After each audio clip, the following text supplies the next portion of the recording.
So I'm going to walk through the steps on how to use the table saw. These steps are very important and you might not remember them each time, but it is important to run through in your mind how you are going to cut your material.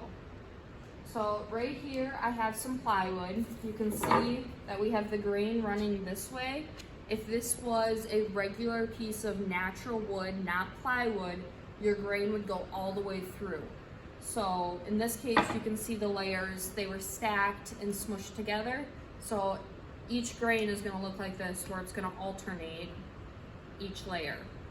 So for this, I'm gonna teach you how to do a rip cut. This is important to know which type of cut you're making.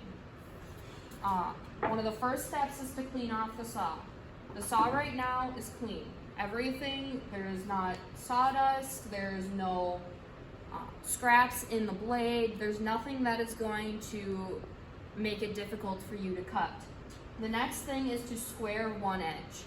So you're gonna take a square, you're gonna line it up, and it's gonna be 90 degrees, guard up, making sure that the saw is completely off. I want you to kill the main power when you're doing this.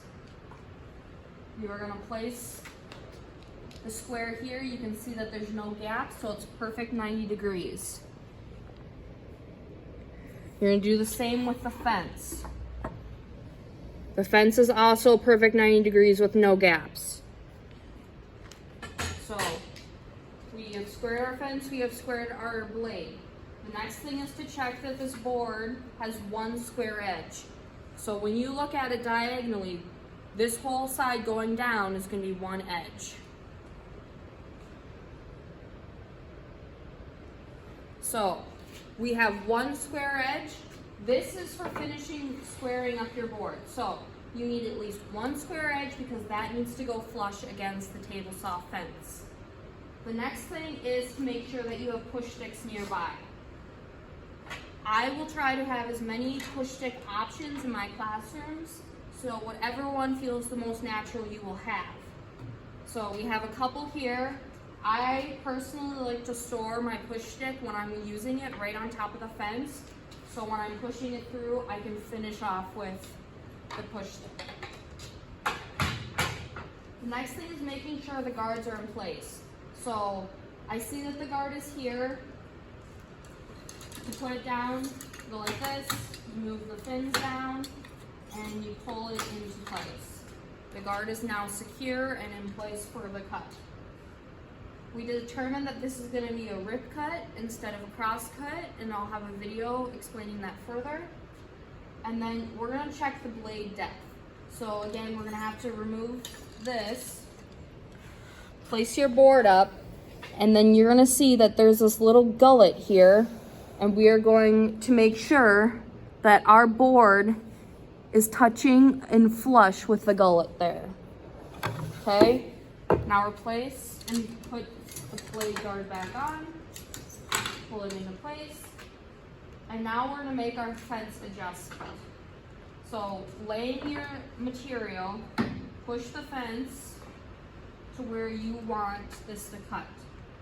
Okay, I'm just taking off about a ½ inch, and then you're gonna lock it into place.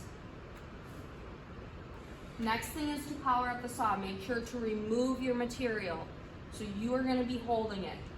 Power all the way up, wait for the green light indicator and the red to stop flashing. Sometimes this takes a little bit, and then we're gonna power up the saw. Make sure you wait until that blade is completely powered up. It sounds the same. Next thing you're going to do is place your material in your hand. Okay? You don't want this motion, so you need to put your hand more towards the front so it doesn't teeter-totter. You're next going to push, and while pushing it into the fence, to the blade.